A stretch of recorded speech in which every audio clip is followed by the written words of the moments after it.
Let's face it, liberals are offended by everything. Right on. And they have zero sense of humor. Right on. Huh? Right on. It's the party game that pokes fun at political correctness and liberalism run amok. But making fun of them is hilarious for the rest of us. So play right on and mock the progressive left and their fake news media counterparts in a variety of categories, such as race hustle, the wussification of America, earth snobs, Islam abomination, Hollywood hypocrites, and campus coddling. Feminism follies and rainbow games, and don't forget, millennial entitlement and many others. Right on, created by conservatives for conservatives. Because mocking the left feels so right on. Give the gift of all year long by going to RightOnGame.com. That's RightOnGame.com. Use promo code MOJO50 for a 10% discount. That's RightOnGame.com, promo code MOJO50 for 10% off. And while you're there, check out the new drinking game option. Warning, microaggressions contained in this box. Millennials and snowflakes will be offended by its contents. Retreating to safe spaces are highly recommended. RightOnGame.com, promo code MOJO50 for 10% off. RightOnGame.com.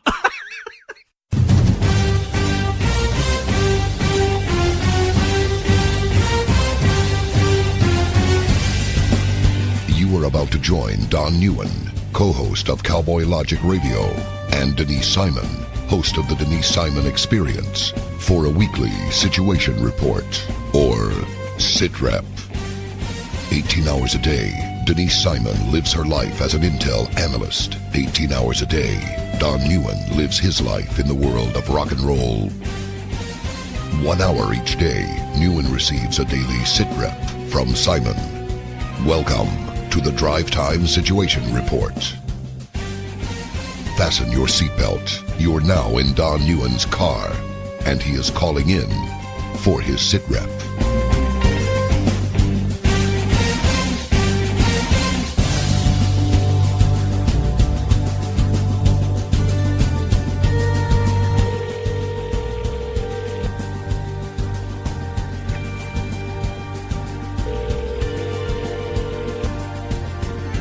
Smello. What's up, Denise Simon? Smello. How you doing, girl? Not bad, you? I'm doing okay. Let me welcome all you beloved listeners that I've got in the car with me here. My name is Don Neuen.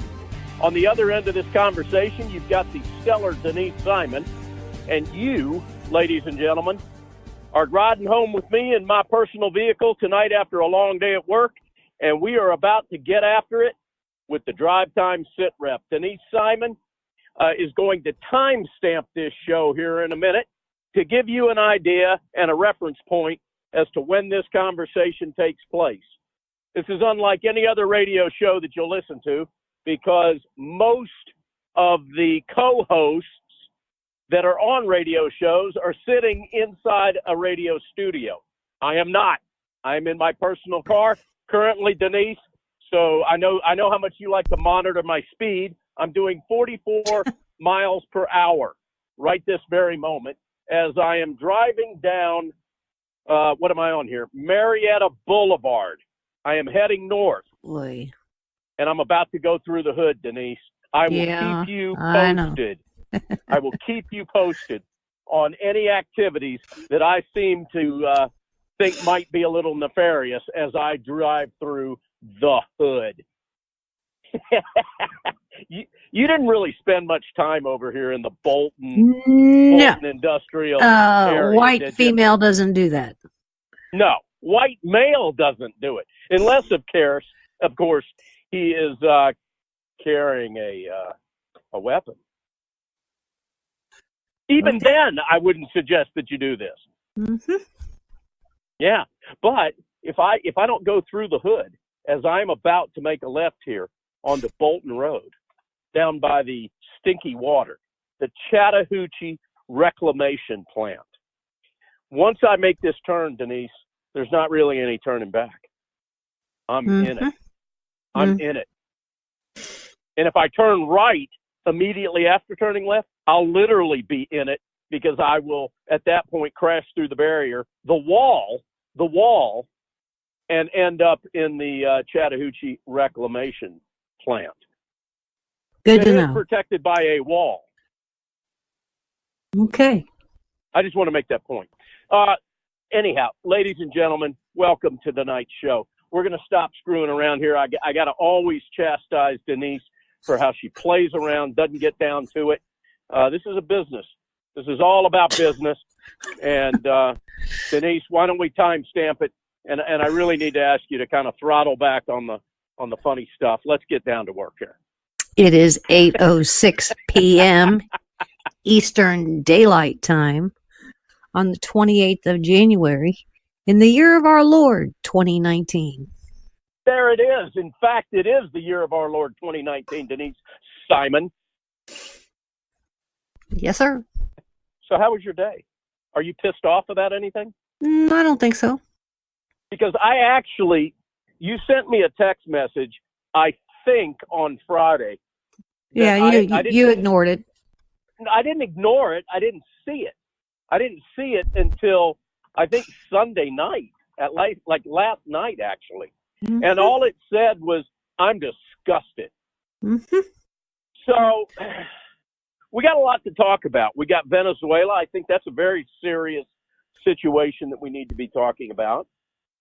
We've got Kamala Harris, which isn't really that serious of a situation. It's just kind of nauseating. We've got the shutdown that's no longer a shutdown until 15 days. We've got, well, now what is it, 12 days, 3 weeks, just shy of 3 weeks? The 15th. Right. I knew there was a 15 in there someplace. We've got, let's see, what else do we have here? We've got Roger Stone, who God is just such a dirge of an individual. But I got a bit of a problem on how he was handled on Friday. Not me. Well, I know, but I'm not, just a little bit overboard. But I'm sure you've got all the great reasons why all of that firepower was necessary for, even though, yes, I have heard that is FBI protocol. I get it. Okay. All right. So what do you want to start off with tonight? Or is it something I didn't bring up? No, that's cool. I mean, we can talk about Roger Stone. A lot of people are saying that his arrest was a little over the top. The mechanics of how many drawn weapons and so forth were there. I will tell you that in this particular case, Roger Stone was on, one of the programs recently, as early last week, I think, saying that he was absolutely broke, financially broke. In fact, he had to sell an old car in order to pay his lawyers and pay his mortgage and blah, blah, blah, blah, blah. Well, look, you know who Ocho Cinco is? Chad Johnson? Okay. Yeah. He lives in the same neighborhood. Chad Johnson was out jogging that morning and he saw the whole thing go down. So I'm here to tell you that Roger Stone lives in a very swanky neighborhood, not to mention that he's got a separate office in a whole separate place. And then he's got a condo or an apartment in New York. So how broke can the guy be? Well, let me ask you this. Who in the hell believes anything that comes out of Roger Stone's mouth? Precisely. Okay. Now the other thing is that has nothing to do with the amount of force that was needed to take him down. Here's the reasons. The FBI believes, because of Roger Stone's history, and he has quite a history, has an awful lot of evidence stashed wherever he may have it stashed, on his boat, in his house, in his basement, in his car, at the neighbors, in his backyard, in the boathouse, on the dock, in his office, in New York. He could have it anywhere. So he may have people that are out there as guards, guarding his evidence, his history, his emails, his flash drives, his tablets, his cell phones. And so you have to use necessarily an element of surprise. Okay, well, if it was such a big surprise, how did CNN know about it? Well, the FBI actually sent out a press release about 4 minutes earlier than the whole thing showed up at Roger Stone's house. To hear CNN say it, they were watching the activity apparently at the grand jury, and so they camped a team out there in his neighborhood. That's their version. Right. Do you believe it? I don't. Whether I believe it or not, that's the official response. Okay, well, there's more to that story, Denise. I don't doubt it. Okay, I'm just using some of your own logic here. Sure, but I can't put words in anybody else's, mouths here. That's what they say. I would also, you should also necessarily understand that when the FBI does a arrest or / raid such as this, it generally ends up on radio waves, police radio waves. You can trot on over to a website called Broadcastify, and you can listen to virtually all radio 911 first responders all night long in whatever city you want to hear it. Any of them. I've done it. I have sat here times for hours and hours and hours listening to radio chatter among the law enforcement. So that could have been there too. Yeah. Well, if it was there, they'd have said it. If that's I don't know, they maybe. found out about it, they would have said it. Come on. I don't know. I do. Okay. You know more than I. Well, I don't want to go that far, but if you insist, I'll take that as a compliment. Okay. You own it. At any rate, I had heard over the weekend that there was nothing extraordinary about the number of people, the number of vehicles, the number of weapons drawn for that raid, that's how it all goes down. Correct. With regard, and is that an accurate statement? Yeah, I don't think Mueller ordered it. I think that he just handed it off to the FBI and said, okay, here, you guys go do what it is that you do. Go get the guy. Okay. All right. Well, let's say that it is protocol and that is the norm, and there's nothing out of the ordinary for the way that what's his name? I'm drawing a blank on his name right now. Roger Stone. Roger Stone was apprehended, and that would be a warm and fuzzy moment for me. I hope that this is accurate what I'm thinking. I would say that we mutually despise this man, do we not? Who, Roger Stone? Yeah. I mean, he's got like zero thread. He's I would say this. He is scummier to me than Julian Assange ever is or was.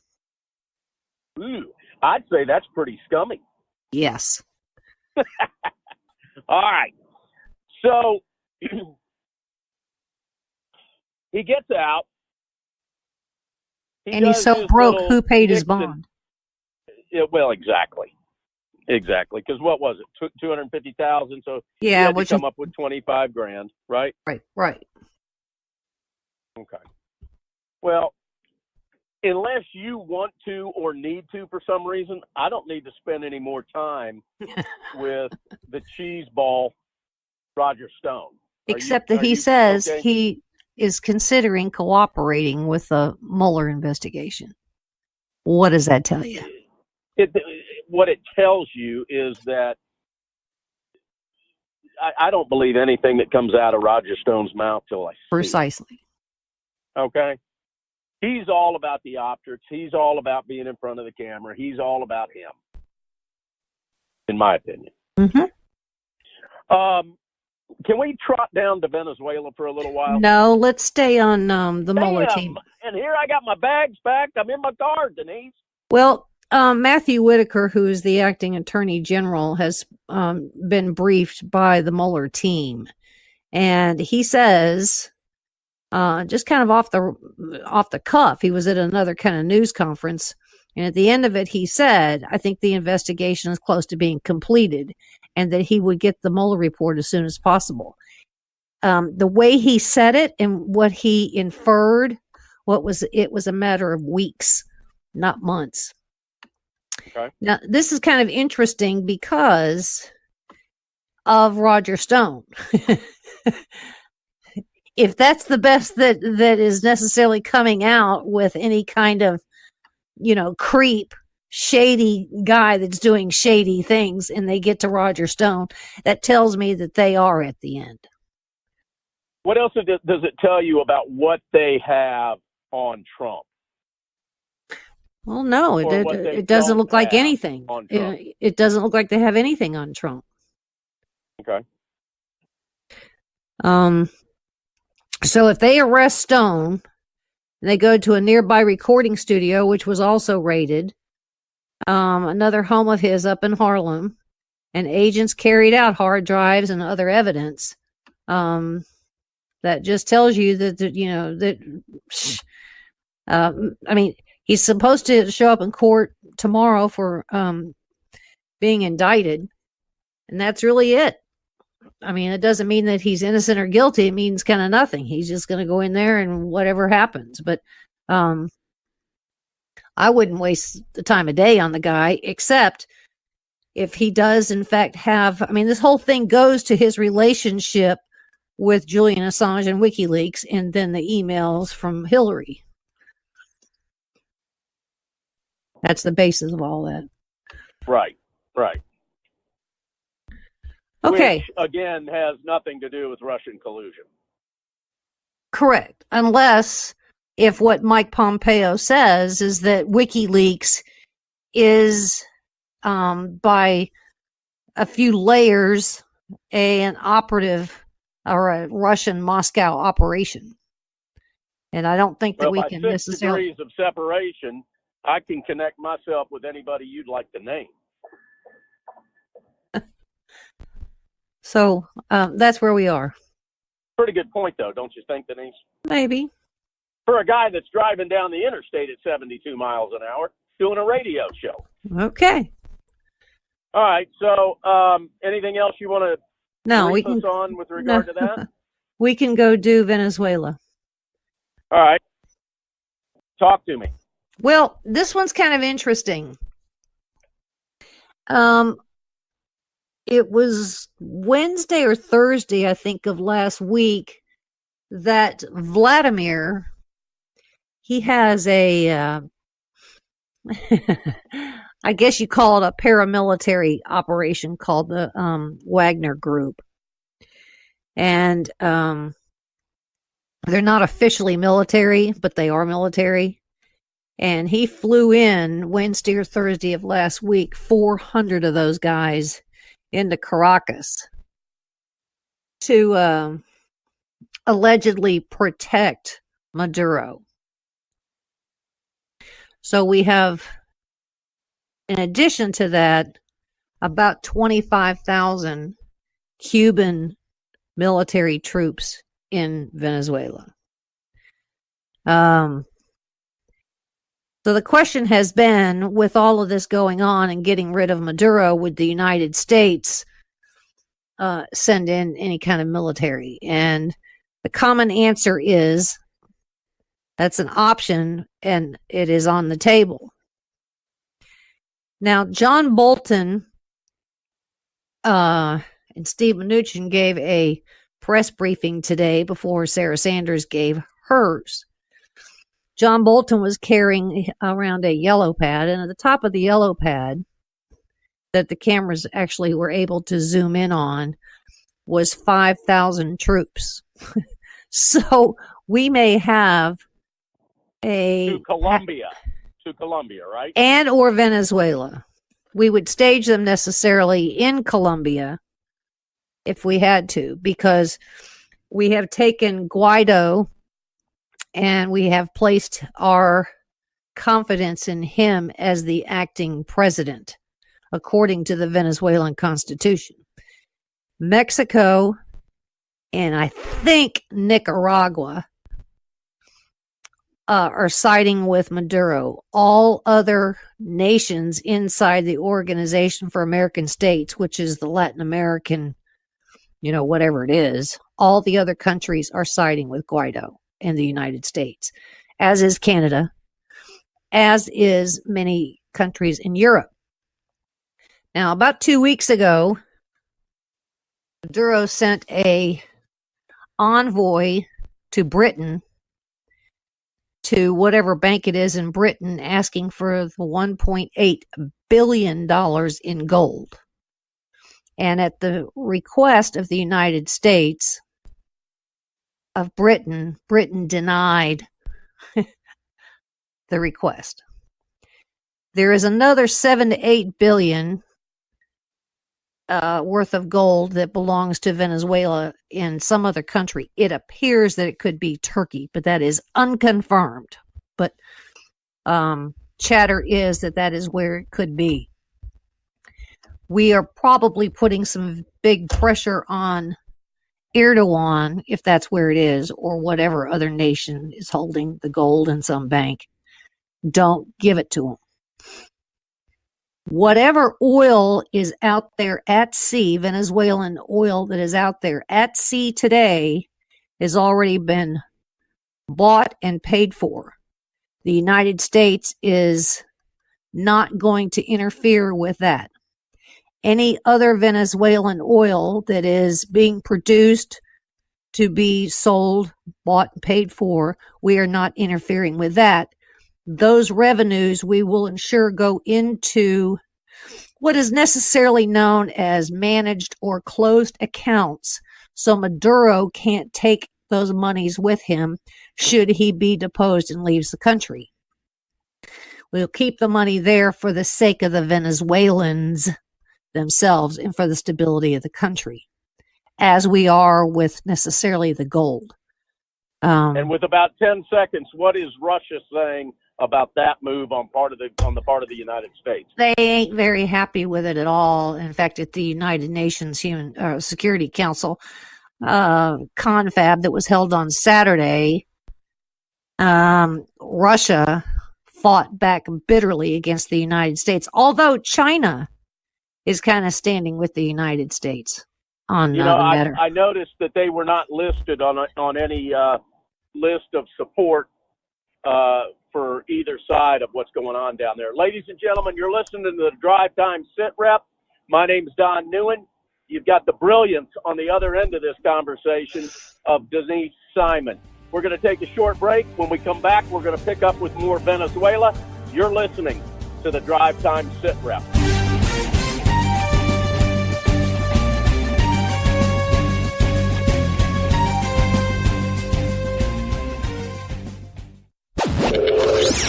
Check us out on the web at cowboylogic.us. This is Don Neuen with Cowboy Logic Radio, and I carry my Sig Sauer 9mm every day. It's like a MasterCard. I never leave home without it. And I'm glad you do, given that you work in Atlanta every day, talking about a rough place to work. Well, Donna, I would say that most of our beloved Cowboy Logic Radio listeners not only own, but carry their weapons too. It's just the thing to do nowadays. So do I, Don. And we need to share with our listeners a fantastic weapons company, Tar River Arms. Oh, and I should mention, they were founded by United States Marine, enough said, right? Badass-o-matic. TarRiverArms.com. That's TAR Riverarms.com. Tar River Arms, America's first virtual gun store, makes it easier and more comfortable than ever to purchase your firearm online. And through 3D interactive experiences, you can even view and inspect that gun you're purchasing. They even have weekly specials that eliminate shipping and broker fees, Donna. Great guns, great prices, and great service. And remember, Tar River Arms is veteran-owned and operated. Don, would you expect anything less from a Marine? No, ma'am. At TarRiverArms.com, you can search by caliber, manufacturer, and firearm types. Revolvers, semi-automatic pistols, including your SIG, Don, short barrel rifles, long rifles, shotguns, and NFA silencers. They even have very hard to find products such as the H&K MP5. Totally badass. Tar River Arms have some of the coolest high-end tactical weapons made, all at great prices. TarRiverArms.com, U.S. Marine owned and operated. Hoorah! Hey gang, did you know that the big cellular companies fund liberal causes and candidates, not Patriot Mobile? You're correct, Donna. Did you know that the big mobile companies have spent over $100 million to elect liberal candidates? They also fund liberal causes, agendas, and organizations such as Planned Parenthood, not Patriot Mobile. Here's how it works. You, our beloved Cowboy Logic Radio listeners, pay your cell phone bill every month. Then Big Mobile takes your money and gives millions to liberal candidates who authorize subsidies to provide free cell service, Obama phones, to do-nothings who vote for more liberals so they can keep getting more free stuff that you pay for. Not Patriot Mobile. So here's how you fight back. Switch to Patriot Mobile with unlimited plans starting as low as $20 a month and stop funding the big cellular companies. Feel good about funding the right agendas. Every dollar you spend makes a statement. What message are you sending? And it's easy to switch. You can even keep your same number, and they've got great nationwide coverage that includes Double D Ranch. Visit them online at patriotmobile.com or call them at 1-800-A-PATRIOT. And for any of the guilt-ridden liberals, that's 1-800-272-8746. Created by conservatives for conservatives. Their name says it all. Patriot Mobile. Do it now. patriotmobile.com or 1-800-A-PATRIOT. Ladies and gentlemen, what message are you sending?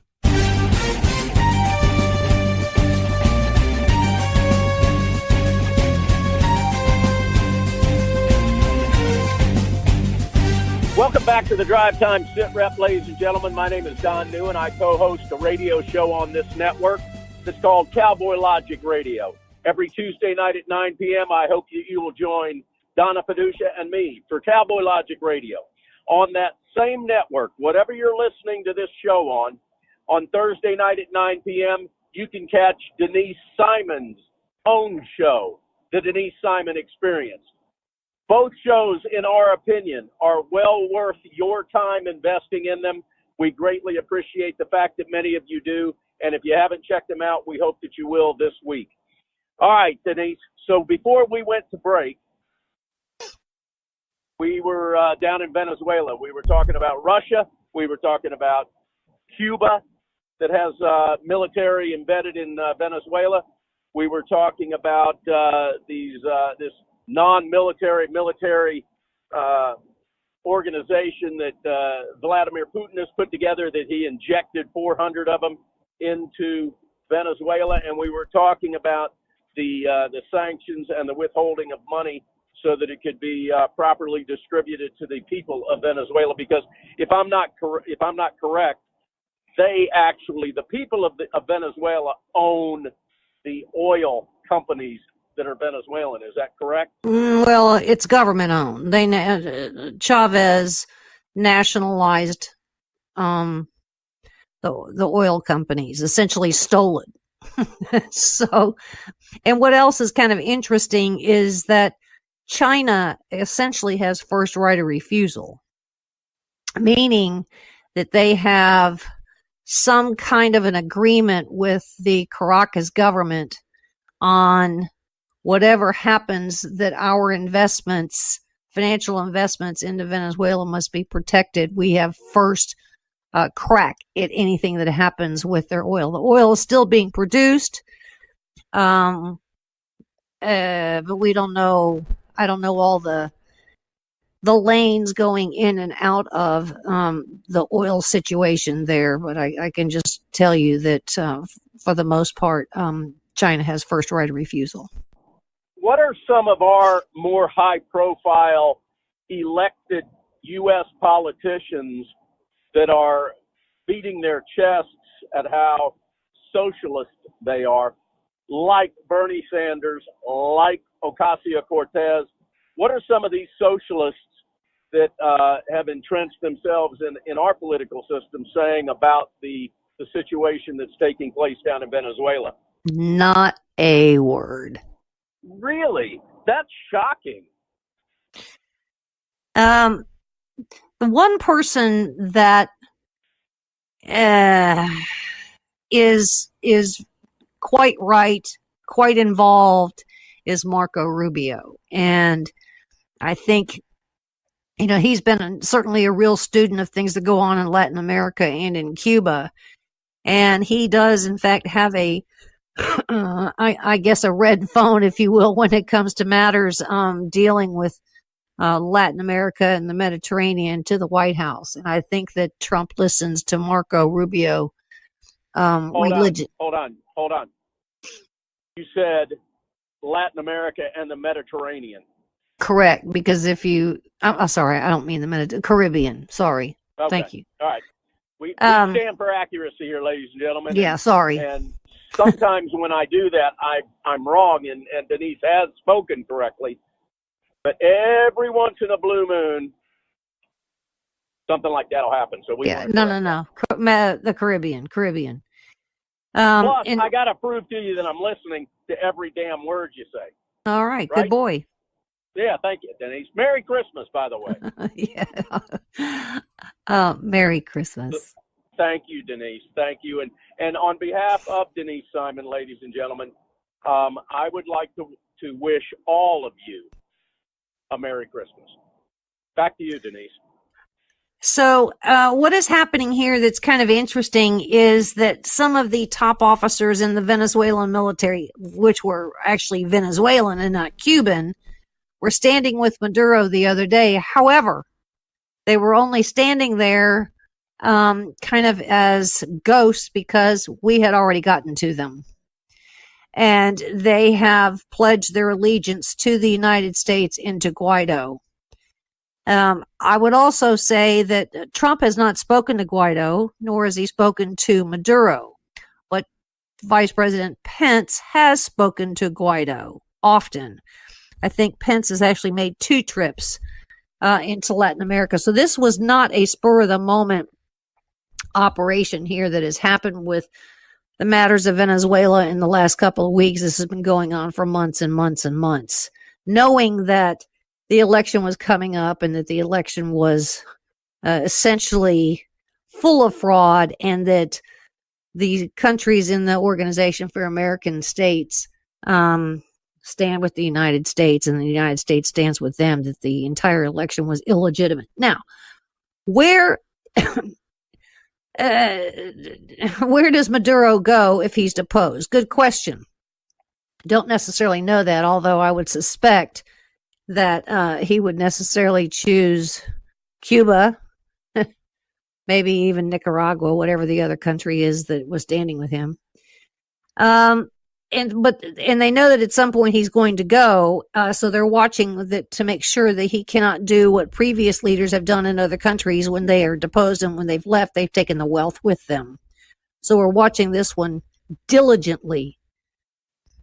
The other thing is that I think Maduro knows that his days are limited. So late today, he wasn't as belligerent as he previously had been, and alluded to the fact that he was ready to talk, which says to me that he knows he's on his way out. He would like to set down the terms of which he makes his exit. Well, didn't he request that he and Trump talk? I did not see that specifically, but that doesn't mean it didn't happen. I can't imagine Trump doing anything but ignoring Maduro. I don't know. I wouldn't know what to say on that one. Denise, is he guilty of any, or can he be charged with whatever would be the equivalency to war crimes at all? I wouldn't say war crimes, but certainly crimes against humanity. But yes, he could be, and he may have that as a stipulation. It is also necessary to understand that his vice president, who, by the way, was born in Venezuela to a Lebanese mother and a Syrian father, and he's now no longer, I think, the vice president. I think he's the minister of economics, or I don't know, commerce or something. This is the Muslim that's in the vice president of a very Catholic country, right? Tariq al-Assami. I am right on that, though, right? Yeah, I guess he's Muslim. I don't know. I would imagine that he is, given his name. Okay. But we put major sanctions on him because he has been running such narcotics operations. It's really almost unspeakable.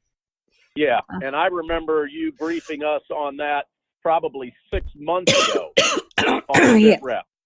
Yes. I get you choked up a lot, don't I, Denise? Indeed you do. Honest. Indeed Yep. you do. So, we also had many planes that were going directly from Tehran to Damascus to Caracas. And these were the planes that did not have any kind of manifest on them. We don't know what was in their cargo holds. We have to go back a lot of years to remember that there was some kind of, what was it? I think some kind of a cement plant that Iran said that they had built and owned in Venezuela. And we were all like, no. That's either 1 for nuclear materials or 2 for missiles. Don't know whatever necessarily happened with that. But here's the other fascinating thing. This is not a condition by which is all happened during the Trump administration. This was building for quite some time, I would say, under the Obama administration. And fascinatingly enough, I was poking around in the craziest website last night because of these caravans and whatnot. And I was looking up the people that are necessarily head of these caravans, and I'm thinking, there's something more to this. And so I ended up on a communist website called the socialistworker.org. And I would say it ended up being quite interesting because what has gone on in Latin America, as I said, didn't just fester since the Trump administration. It began under the Obama administration. And so I'm reading an article over here on this socialistworker.org website that says, it's titled Hillary and the Honduras Coup. And let's remember that it was Hillary that ousted the president of Honduras. And they ended up putting in at least 2 other people since then. She ousted Manuel Zelaya. And the generals who apparently participated in this coup were trained at Fort Benning. And I have their names. So these socialists decide that when they found this out, they were going to go, what? They went down to Fort Bragg and protested at Fort Bragg. What does Fort Bragg do? They were like, no, you're not going to do that here. So they put them apparently in some kind of a detention. Fort Bragg did until this whole thing kind of settled down, and then they released them. So, what the socialists are saying is that the U.S. intervened in Latin America, especially when it comes to Honduras, which I would also say Colombia, Paraguay, Uruguay, Brazil, Venezuela. You see where I'm going with this? So all of a sudden, do me a favor, back it up a little bit. Tell me the year that took place at Fort Benning. Apparently in 2012, this took place. And at the time, Honduras had the highest homicide rate in the world. In the world. And what was the intent in 2012 of the intervention by the United States in these countries? Good question. I can't really necessarily get to the bottom of that based on the way this little article is written here. And it's kind of like, I'm on this website. I would think they'd kind of like Hillary, but apparently they don't like Hillary. I'm not aware of really anybody that really likes her. Well, it says here, this is kind of interesting, that one of the last paragraphs says, Clinton is not a progressive. Her work has undermined democracy and human rights in Honduras and elsewhere. Domestically, she advocates for deporting children seeking asylum, which she did at the time, While most liberal media and pundits fearmonger Americans into voting for the lesser evil, human rights activists must not let Clinton rebrand herself. They don't like her. When was that written? This article was actually written in March the 14th of 2016. Okay. And, I had heard some chatter that, some of this, Hillary was involved in a coup. So I thought, and I didn't pay any attention to it until I finished reading this article, and I kind of went, oh, yeah. Oh, yeah. Well, hey, listen, it sounds like she's been involved in more than one coup then. Well, here's the other fascinating thing is, so where was John Kerry? He was down there screwing around with normalizing relations with Cuba.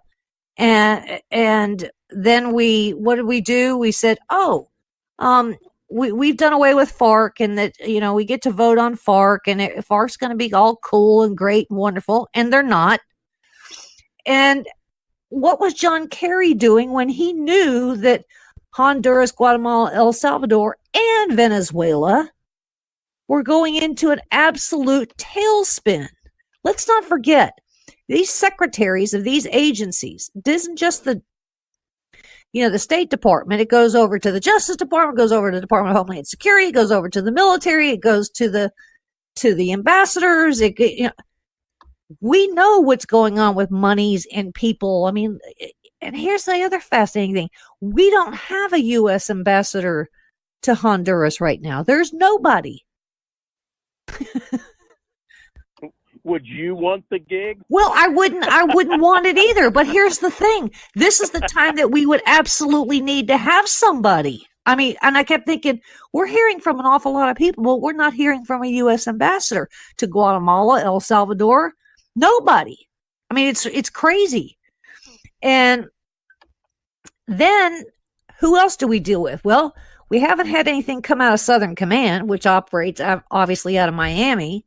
They're very, very involved in Latin America. But the other agency that we don't hear anything about is USAID.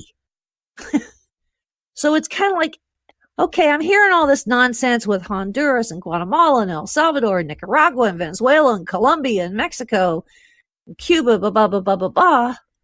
Who are we not hearing from that we should be? There's always more to the story, Denise. Yes, and so I've got to give a real hat tip to the Trump administration today for putting Steve Mnuchin and John Bolton out there to kind of explain the matter of oil and what we were doing there. Virtually, Mnuchin came out and said that he's spoken to every single domestic oil company that is got any kind of relationship with refining or shipping or pumping or whatever we do with oil coming out of Venezuela. And that we are saying, hey, if anything happens to Guaido,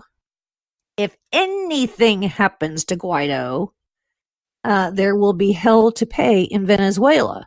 And then we have this yellow pad that John Bolton's carrying around that says 5,000 troops between Colombia and Venezuela. So it's you can about imagine the quality and the intensity of the phone calls right about now. All right, so let me ask you to do this. And I'm going to ask you this in my best New Jersey Italian accent, okay? So, Denise, what do you really, tell me what we know about this Guido dude. Well, he was also educated here in the United States. Oh, did he go to Seton Hall? I don't think so. Where did he go? Where did Guido spend his time? Was he up in Jersey? I think he went to Georgetown, if I remember. Georgetown, okay. Doesn't everybody go to Georgetown? That's similar but different. Yeah, somebody goes to Georgetown, they got to go. They got what you got to do. So tell me what you know about Guido. Well, he apparently is somebody that we have been. First of all, was that a pretty good, Guido impersonation? Did you like that? I'm not sure that's how he speaks. You get an A for that. I'm not talking about him. No, I'm not talking about the guy down in Venezuela. I'm talking about, Paulie up there on the shore. Well, that's Guido. This guy is Guaido. Well, I know. That's what I'm saying. You know, tell me about this guy Guido down in Venezuela. You know what I'm talking about. Well, he it seems like everybody, we already seem to have these point people on these short lists of, if a country goes into the tank, what do we do next? So we seem to have that with Guaido. But yeah, he has apparently been on the State Department's radar for some time, and educated, at least had some education in the United States. And he, we put him down there, or he actually put himself down there, but we have been grooming him and holding his hand, and then we essentially nominated him to be the acting president until such time there are new elections. Now, when that actually happens, we don't know. But that's what. Pick this guy? Why did we pick this guy, and why did we nominate him? And as much as I am a guy that's about spreading liberty all over the planet, and I can't stand and despise what Maduro has done to the wonderful people of Venezuela. Why are we nominating this guy Guido here for the job? Tell me about it, Denise. Well, that's what we do. As I said, we always seem to have a backup plan for countries that are going into a tailspin. We see that we see what Maduro's doing. This isn't working, so we got to have somebody waiting in the wings, if you will. But we knew it wasn't working when Chavez was doing it. Well, true enough, but we thought, okay, because all the promises that Maduro made, I guess we thought that, okay, we got to give him a chance. And obviously in his first term, that wasn't working out. We go through the elections, they put him back in there, and we're going, no, this isn't going to work. It isn't going to happen. Well, outside of Bolton's comments, how are we protecting this guy? Because he's got to have a bullseye on his back.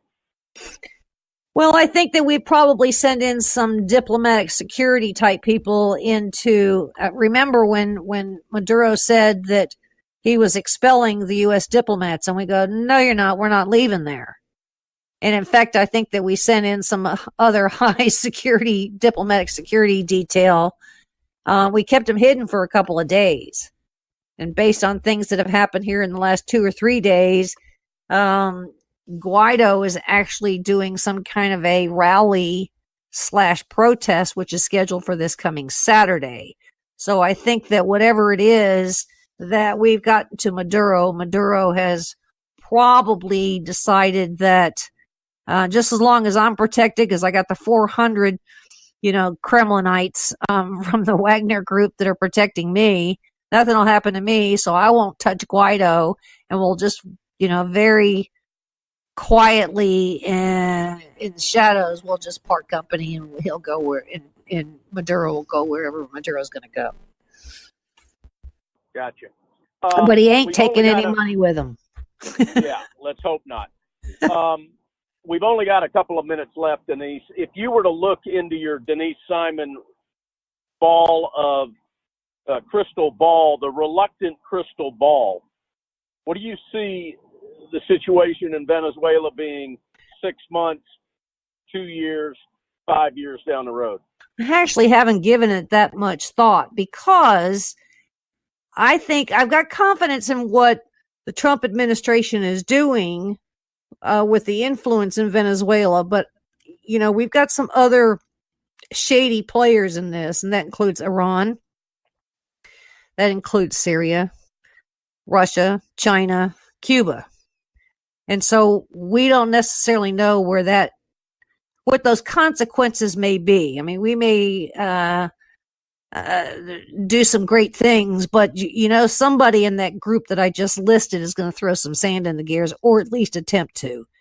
So what that can necessarily be, I don't know, but that's where my attention would necessarily be. And then if that gold, that 7.8 billion in gold, is in fact sitting in Turkey, then those conversations ought to be pretty interesting too. I would say so. You've got less than 30 seconds. Yikes! The show that's coming up this week. Who do you have coming on? I know you got Sheriff Lamb. I do. He was. We did that from the SHOT Show last week, so that was kind of fun.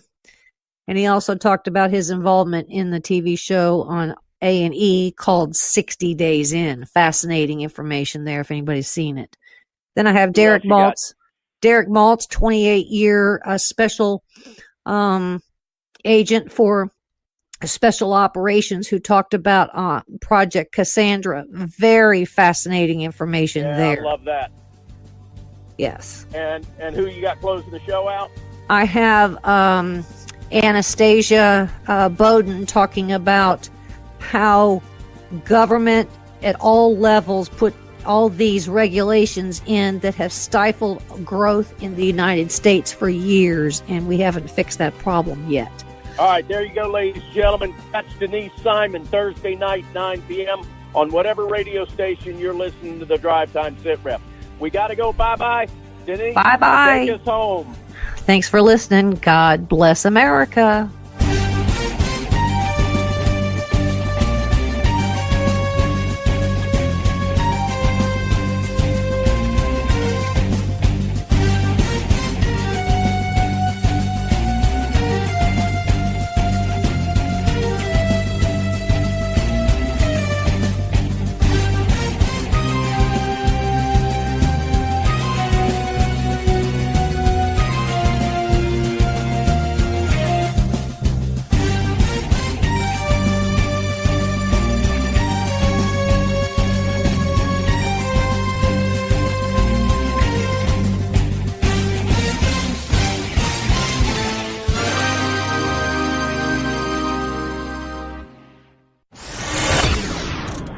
Out on the web at cowboylogic.us.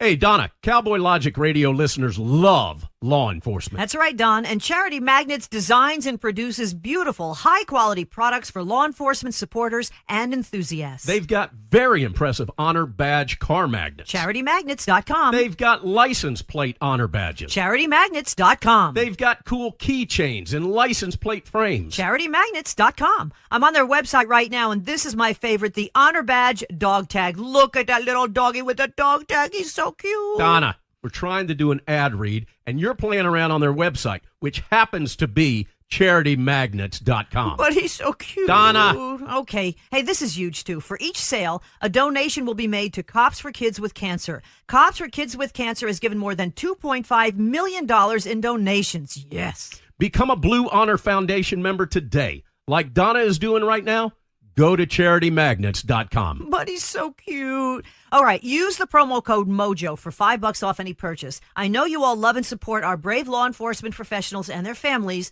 Show your support today by going to CharityMagnets.com and check out that little puppy. He's so cute. Hey, Don, can we go to the pound, get another rescue dog, please? Pretty No, please? Donna, no. 5 rescue dogs are enough, but I'm going to CharityMagnets.com, and I'm making some purchases right now. Become a Blue Honor Foundation member today. Enter MOJO at checkout and get $5 off. CharityMagnets.com.